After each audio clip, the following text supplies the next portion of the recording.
Hey guys, good morning. Right now it's Saturday morning for me, and I just wanted to shoot this video for you to kind of discuss the day in the life of a bookkeeper. Okay, so this is going to be specifically for people who either are full-time in their accounting slash bookkeeping practice, or maybe they're actually only doing it part-time because they're working a full-time job, and then they have like their either weekends or they have their evenings to kind of do some work. So I'm gonna kind of talk about how to schedule your day to make sure that you can be very successful in this business model. I'm Bryce Tubbs. I started my accounting and bookkeeping firm about 7 years ago. And in these videos, I share a lot of the lessons I wish that I had when I first got started. These would have, based on my student results, like it cuts down the time so much. It took me about 14 months before I really hit my stride and started being in that six-figure per month kind of run rate. So what I mean by that is, 10 grand, 12 grand, 15 grand per month. It took me about 14 months to get there.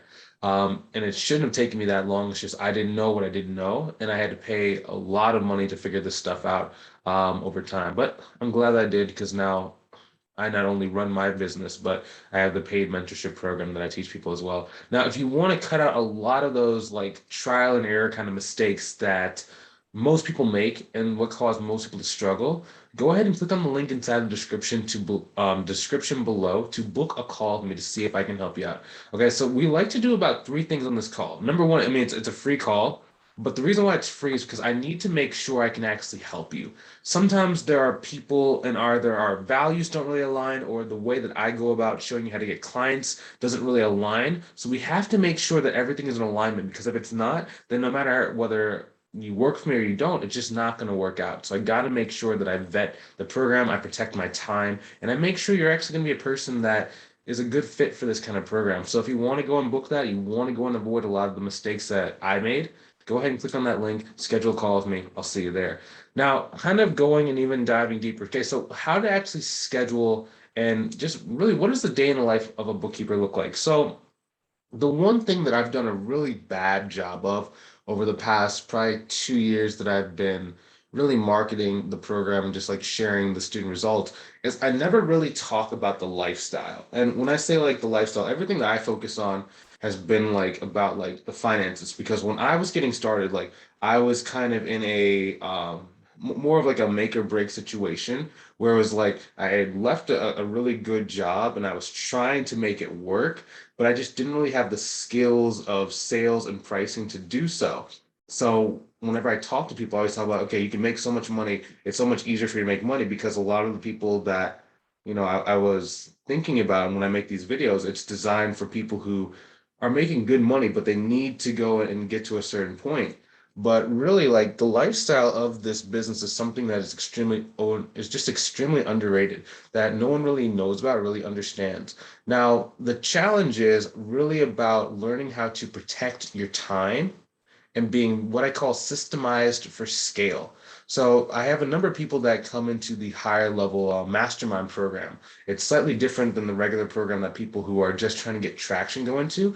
And the main reason why they join this is because they have the money. Like, for example, sometimes they'll be making, 25 grand a month, sometimes like 30 grand a month, but they set up the business incorrectly. So they don't really have much time for any more marketing. They were good at sales, but they could be improving, but they don't know how to outsource the work or they're, kind of workaholics. So they try to do everything themselves. They end up getting like really burned out. So we work together to make sure they know how to hire a team, how to do marketing based on selling a team rather than selling themselves, and also how to sell it so that the people who they're working with are comfortable that they have a team.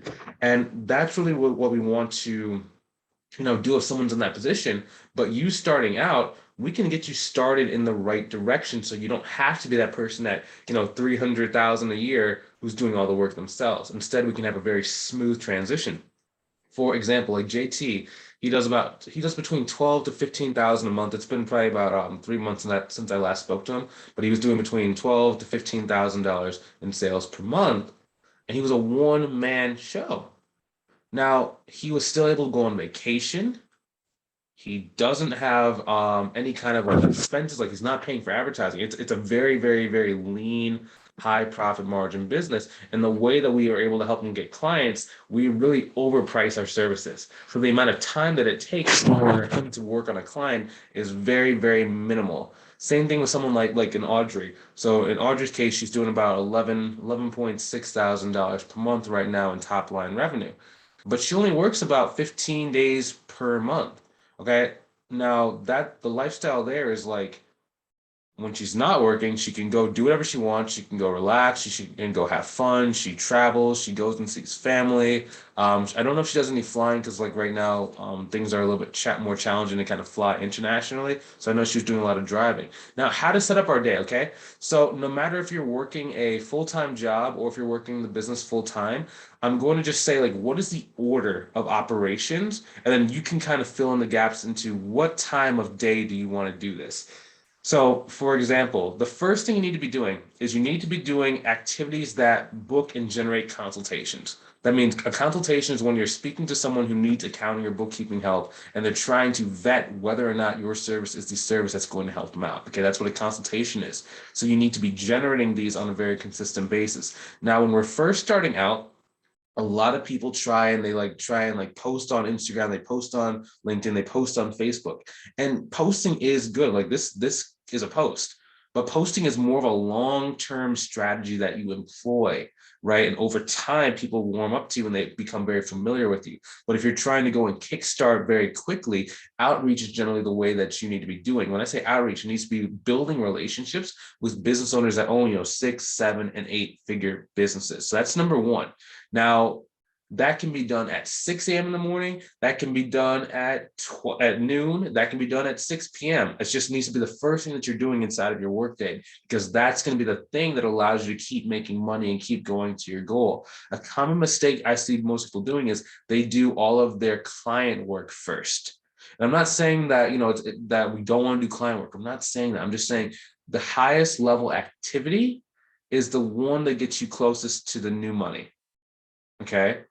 So number two, the next thing we need to be doing is outside of outreach is actually booking calls. So responding to past messages. So the outreach period is just you outbounding, you just going out, you just starting the conversation, or having the automated tool that I give you, go out and start the conversations. Part number two is actually booking calls. So having the conversation, moving the conversation forward, getting more information about their needs, asking them more questions that kind of move them forward towards telling you their pains and their problems and their concerns. Now, when it comes to booking calls, I like these to be done in like between 5 to 10 minute kind of intervals where you just open up your LinkedIn or you open up your Instagram, you see all the messages you have. If you don't have any messages, then you just move on to the next order principle or the next order step. Okay. Next thing is going to be about doing calls.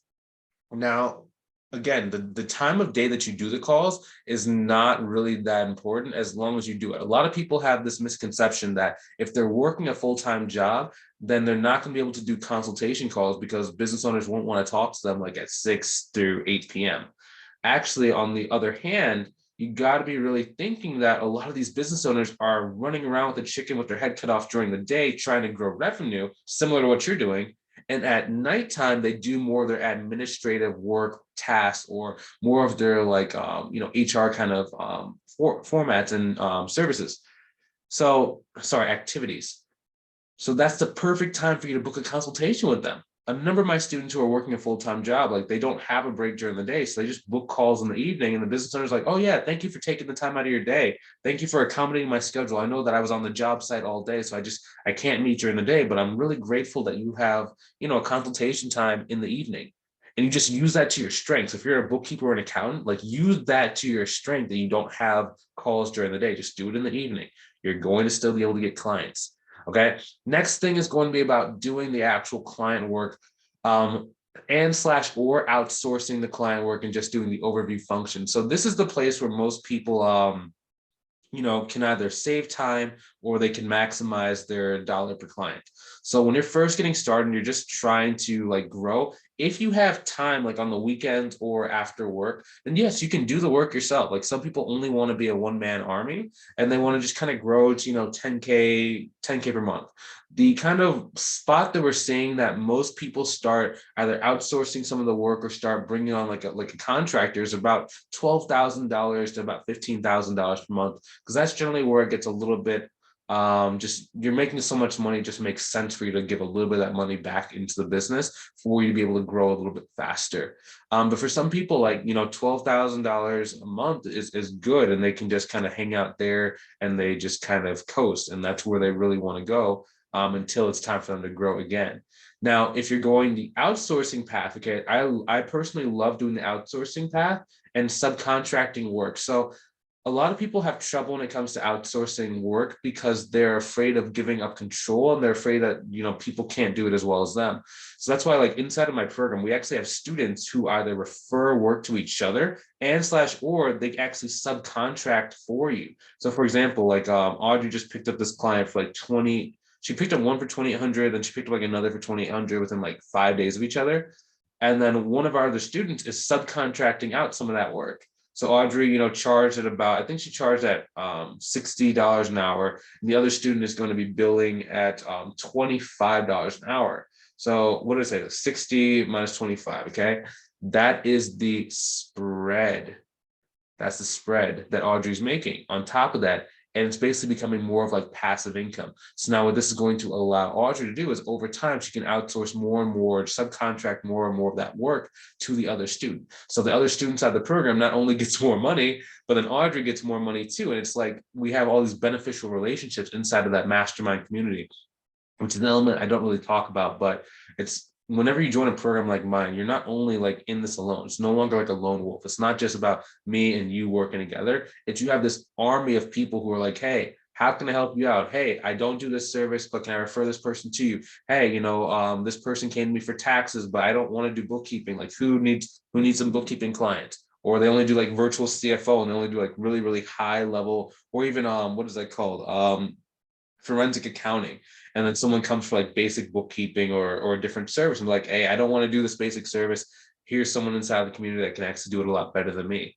And if you're friends, like, dude, it's so easy. Like we were on a call the other day and Melissa was like, man, I just got hit with like, she got hit with like 15 people needing help. And then two of those people are like really, really large type deals. And she's like, dude, I'm getting overwhelmed. And I'm like, okay, let's pause. Let's take a deep breath. And I said, okay, so the other people that were on the call, there was like three other people. So there was one lady that starts with J, one lady that starts with a V, and then one gentleman that starts with an M. I said, hey, so I know that J and V are looking for some work and they're newer into the program.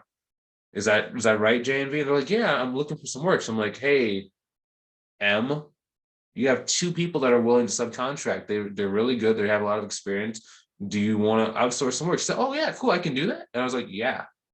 And then they had the conversation. I put them in like a breakout room on the Zoom call so they could just like kind of set it up right there and interview right there. And now they're working together.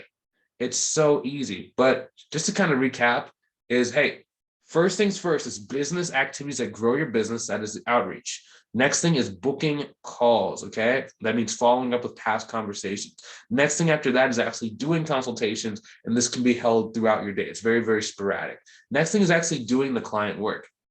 Now, over time, as you start reaching your goals and as the leads start coming in more passively, of course, you don't have to do as many outreach activities. You don't have to book as many calls. You can go and actually do like one call a week or one or two calls, a week, and then get 1 to 2 new clients every single week. Then all you have to focus on is just doing the work or outsourcing the work and kind of relaxing. So it's a very, very great business model if you do it correctly and if you know how to set up proper expectations with your client. And hopefully that just answers the question of like the day in the life of being a bookkeeper. Now, if you want some help going and growing your business, okay, you want to skip all the mistakes, all the trial and error that most people go through, where 99% of businesses don't make it after 5 years. It's because they were in that wilderness. It's almost like if you ever read this book called the Bible, the Israelites were wandering around trying to find the promised land for about 40 years. And a lot of them didn't make it, right? Only some of them made it. It's the same thing with business. If you're walking through the wilderness is a dangerous place. Get out of the wilderness. Go take the helicopter above the wilderness by partnering with someone who's been where you're trying to go. If that's you, go ahead and click on the link inside the description below to book a call with me. Okay. On the call, we're going to say, where are you right now? What is actually causing you to not hit your goal? It's oftentimes different than what you're thinking. You might think it's marketing. It might actually be your pricing. You might think that your price is too low. It might be that you're bringing in the wrong leads, so marketing is really a problem. It might be that you don't know how to sell people, so it's taking it 5 to 10 times more consultations to actually go and reach your target income. Okay, we're going to find that out together. Next thing is we're going to look at where do you want to go? So what does the business look like when you're actually successful? Is it just purely a money thing? You don't care how much work it is? Are you a workaholic and you love to work? Do you want more of it to be like passive? Do you want to build a team? Like, what does that look like for you? And then after we have those two things together, we're going to make this third column. And it's going to be, okay, cool. So based on my experience and working with about 100 other students inside the program, hey, step 1, step 2, step 3, step 4. You resonate with these steps? If so, let's work together long-term to accomplish that. I can get you onboarded right then and there, and we can move forward towards your goals together. If that's you, go ahead and click on the link inside of the description below to book a call with me. It'll send you a link to my calendar. I'd love to see you there. Okay? Hopefully you have a great rest of your day. I'll talk to you soon. See you later.